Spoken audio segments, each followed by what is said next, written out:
What's good? It's Extreme Caution. Today I'm finna go over my official WWE SummerSlam Night 1 review. Finna go over every match of the card, what I thought of each and every match, what I think of the potential feuds that can happen after each, what I think of the potential feuds after each and every match. Get my overall thoughts and opinions. Let me know your overall thoughts and opinions down below. Make sure you like, comment, subscribe. If you like daily wrestling content, make sure you subscribe because I upload daily wrestling content. We're gonna go ahead and jump straight into the review. SummerSlam opens up with Jey Uso, Roman Reigns versus Bronson and Braun Breaker in the tag match. This was a really good match, really fun, enjoyable match. We had some very cool spots. We had one spot where Roman Reigns is up spearing Braun Breaker through a barricade. We had one spot where Roman Reigns is up bringing back his signature suicide dive, which I thought was amazing because he hasn't done that in so long, ever since he turned into the Tribal Chief. So it's been so long since we've seen Roman Reigns do a suicide dive. So it was very cool to see that again. We ended up getting one moment towards the end where Braun Breaker goes for a spear. Roman ends up pushing Jay out the way, so he takes the spear for Jay. This allowed Jay to get the upper hand to end up super kicking Braun, and then he eventually ends up hitting a Uso splash onto Bronson Reed, picking up the victory. This is great. This is a really good, fun, enjoyable match. I really enjoyed it. All four guys had great chemistry in the ring. This was everything it needed to be. Jey Uso and Roman Reigns picked up the victory. Very interested to see where this goes from here. I'm assuming Roman Reigns will be taking a break because I know he's going to be in a Street Fighter movie. So he's going to be taking a little bit of a break. One thing I did find funny, and it was funny but also annoying, that they end up playing Jey Uso's theme music in the middle of the match. Like early on in the match, they end up doing the typical thing where Jey Uso typically runs his music back. They did this during the match, which was funny but also a bit annoying because I don't mind the yeet stuff. I actually like it, but bro, really though? Like, we're yeeting in the middle of a wrestling match. Like, come on. That's where it's like, okay, we're kind of overdoing this yeet stuff. Like, I get it's over. I don't mind doing it before the match. I'm fine with him running it back because the crowd loves it. But really though, during a match, really, like, we're playing his music and yeeting during that's a bit much. I'm gonna be honest. That's a bit much. I feel like that was a bit much, but it was funny at the time, but like it was still a bit like a bit ridiculous. Jey Uso, Roman Reigns picked up the victory. Don't know what you really do with Jey Uso from here, especially due to what happened in the main event. Very interested to see how that plays out, but that does give a baby face to go after someone, because I could easily see Jey Uso going after Seth Rollins later on after this feud. Roman, don't know what you do with him, mainly because, like I said, he's probably going to go film Street Fighter, so very interested to see how this all plays out. Got the women's tag team championship match between Charlotte and Alexa Bliss versus the Judgment Day with Roxanne Perez, Raquel. This match was rough to start out. Starting off, it was very rough, but towards like the last 5 minutes, it really started to get really good. Towards the end of the match, they end up teasing like not really a breakup or anything, but they end up teasing like some friction between Alexa Bliss and Charlotte, because it was a moment where Alexa Bliss accidentally attacked Charlotte due to Roxanne Perez pulling Raquel out the way, if I'm not mistaken. And it was another moment where Alexa Bliss had Roxanne Perez and the sister Abigail. You had Charlotte right behind her, staring at her. It looked like she was going to attack Alexa, but she ends up attacking Raquel, and they end up picking a victor. So they're your new tag team women's champions. Interested to see how this plays out. I think we all know what the end game here is eventually for them to feud. Just interested to see how long they hold those titles for, because to be honest, with this type of storyline, I could see them holding these titles all the way to WrestleMania. To be honest with you, and then eventually do the whole turn and betrayal and all that. Very interested to see what the Judgment Day storyline is going to look like with Roxanne and Raquel not being women's tag team champions anymore, especially because Roxanne is the one that took the pin. So I'm assuming when Liv Morgan comes back, it's going to cause that storyline, because Liv is probably going to blame Roxanne for losing those tag titles due to her being the one getting pinned, eventually causing friction between Dom, Liv, and Raquel, with Finn Balor, JD, and Roxanne. Don't know how they're going to do that split, but I'm assuming that's where the story is leading up to when Liv Morgan returns.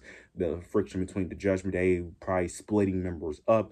Very interested to see how this all plays out. I enjoyed the match for what it was. Very interested to see what Charlotte and Alexa Bliss do with those tag team titles. Interested to see how they book them and how they continue that friendship of them becoming closer and closer as friends. So very interested to see how this plays out. But this was really good. Really enjoyed this match. I'm excited to see what's next for these two teams. Now we got Karrion Kross versus Sami Zayn. This match was fine. It was a fine, solid match. During the match, the story that they're trying to tell is basically Karrion Kross trying to get Sami Zayn to go to that dark side, go to that evil place that he's refusing to go to. It was a moment in the match where Sami Zayn was constantly attacking Karrion Kross on like the ropes, and he wouldn't stop while the referee is telling him to stop to get off the ropes so he won't get disqualified. Then towards the end of the match, you end up getting a moment where Scarlett ends up throwing a steel pipe in the ring. and she wants Sami Zayn to use the steel pipe on Karrion Kross, and Sami is contemplating whether or not he wants to use the steel pipe or not, but he ends up refusing, throwing the steel pipe on the outside. Then eventually he ends up hitting a haluva kick onto Karrion Kross and picks up the victory.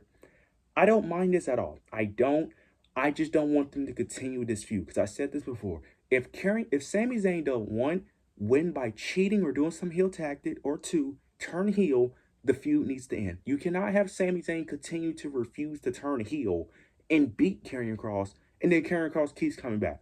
This needs to be the end of the feud. Now, like I said, I don't mind if Sami Zayn turns heel or face. Well, I kind of do, because if he turns heel, my only issue is that I feel like he would just turn heel for no reason, and his heel turn would be similar to like KO, where he's just going to put other people over, where I don't feel like Sami Zayn should be putting over other people over. Not that he's like, because I feel like at this point, Sami Zayn is the type of guy where we need to start. In my opinion, I feel like Sami Zayn should be world champion. I feel like he should have been world champion. I just feel like he's at that stage where we should be pushing him to be world champion. Kind of like what you did with Jey Uso. That's just me personally. I don't mind him winning. I don't. I just hope this is the end of the feud. Do not come back on Raw and have Karrion Kross attack Sam. No.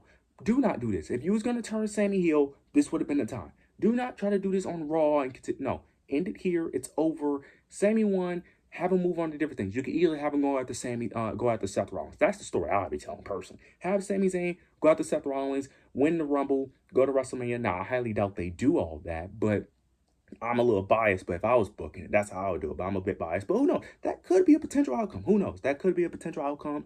Who knows? But don't know what you do with Karrion Kross. His WWE contract is coming up, so I don't know if this is his last match ever. Potentially could be, or he could resign. So I'm interested to see where both guys end up. But this was a fine match, but hopefully this is the end of the feud. We got the WWE Women's Championship match between Jade Cargill versus Tiffany Stratton. This match was very short, very shocking. This match was like 5 or 6 minutes. Very shocking that this match was short. And this match was actually solid. This match was really solid. I really enjoyed this match, especially towards the end. Like the last 3 to 4 minutes was really good.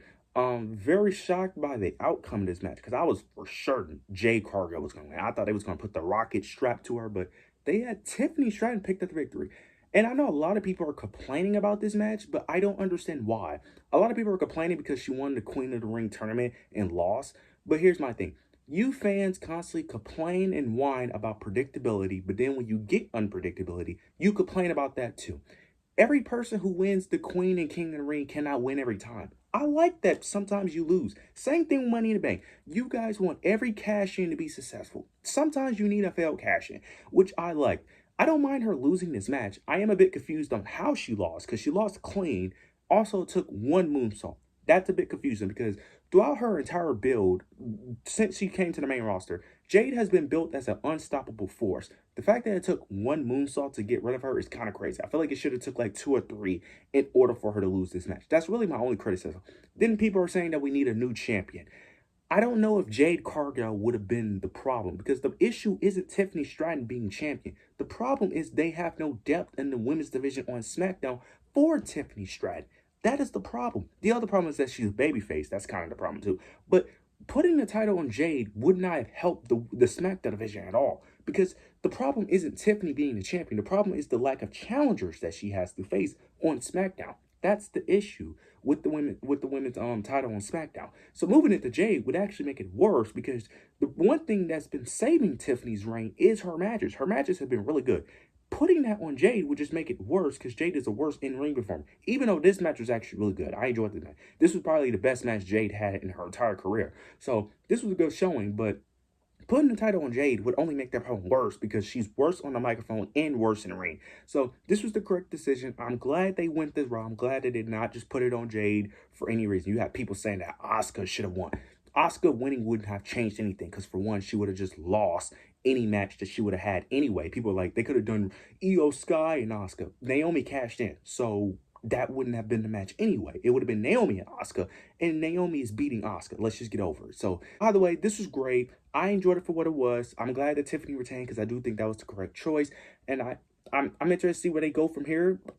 We all know that the main thing they need to do is really have a draft, but I don't even know if they're going to have a draft. I heard it's supposed to happen after Clash, which desperately needs to happen. So we'll see how this eventually ends up playing out. Now we got the celebrity tag team match between Randy Orton, Jelly Roll versus Logan Paul and Drew McIntyre. This match was surprisingly amazing. This match was great. This match completely shocked me. I did not expect this match to be good. I expected the match to be good, but I didn't expect it to be as good as it was. This match was really good. This was arguably like the second. This is the second best match on the card, which I didn't think it was going to be. I thought it was going to be on the lower end, but this was the second best match on the card. This match was great. This was everything it needed to be. Very wild, very chaotic.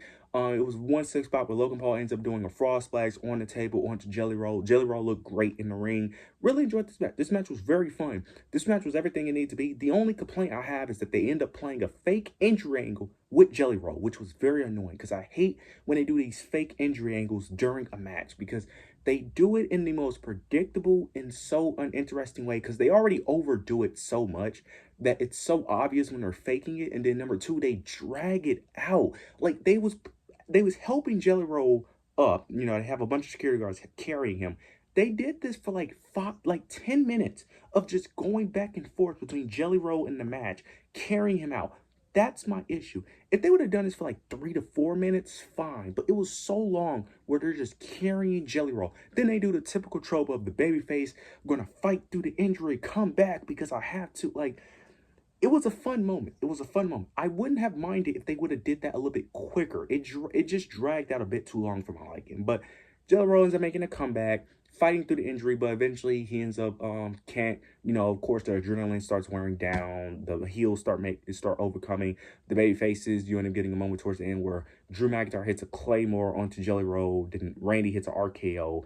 Then you get Logan Paul throwing Randy out the ring. Logan goes for a frog splash onto Jelly Roll, picks up the victory. Very shocking that that happened because celebrities never lose matches. So the fact that they actually had a celebrity lose was very shocking. Very interesting to see how this all plays out. I don't know where each of these competitors go from here. Logan Paul, I don't even think he's with either brand, so I think he will be fine. Don't know what you do with Randy or Drew McIntyre because neither of them are beating John Cena or Cody Rhodes, and I don't see neither of them going after John Cena or Cody Rhodes. So I don't know what you do with them two. So very interested to see where they end up going. But this match was an absolute banger. Really enjoyed it. Now we get the main event: CM Punk versus Gunther for the World Heavyweight Championship. This match was an absolute banger. This was an amazing match. This match exceeded my expectations. I really enjoyed every second of this match. This is a perfect example of a slow-paced match while still being great. This is great. This is exactly what it needed to be. Very shocked that we ended up even getting blood in this match because it was a moment where Gunther was bleeding, which I thought was crazy. This match was great. But towards the end of the match, you end up getting a moment where CM Punk is making a comeback. And then you end up getting CM Punk ends up hitting a GTS.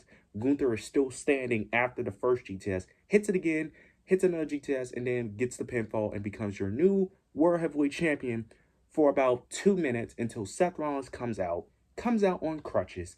And I'm going to be honest, I got worked. I got worked. I got worked. Okay. When the music first hit, I was like, oh, he's about to cash in. This is the moment we've been waiting for. But when he came out on crutches, I was like, oh, okay. He's not cashing in. He's just gonna want, because he was saying that hold on to it for now. He was saying something like hold on to it while you can or whatever. Then he starts walking back with the crutches. Then he stops. Then he throws the crutches on the ground, turns around, takes off the knee brace, runs down the ring, cashes in, ends up hitting a curb stomp, and now he is your new World Heavyweight Champion. This was great. This was perfectly executed. Now all the fans on the internet are complaining that this was so predictable, so obvious. Who cares? Who cares? Okay, you knew he was cashing in. Who cares? It doesn't matter, bro. Like, congratulations, you knew what was going to happen. I knew what was going to happen. I just like the fact that they had him on crutches and then revealed that he wasn't injured. Because I thought he was just going to come out and just do the curb stomp anyway. But the fact that he pretended to be injured, then remove the crutches and the knee brace, that was great. This opens up a lot of story. You could easily have CM Punk go after Seth Rollins. Of course, that reunites that feud. We could potentially looking at a CM Punk Seth Rollins all the way to WrestleMania. You could have Sami Zayn go after this title. You could have Jey Uso go after. This creates so many stories and so many different feuds you could create with this. This is great. I can't wait to see how this all plays out. But night one of SummerSlam was a good night. This was a good night. A lot of people are complaining about it, but I overall thought it was a good night. The only match that I really have any complaints about really is really the Sami Zayn and Karrion Kross match, really. But every other match, I really enjoyed. So overall, you guys let me know your overall thoughts, opinions down below. Make sure to like, comment, subscribe, but that's it.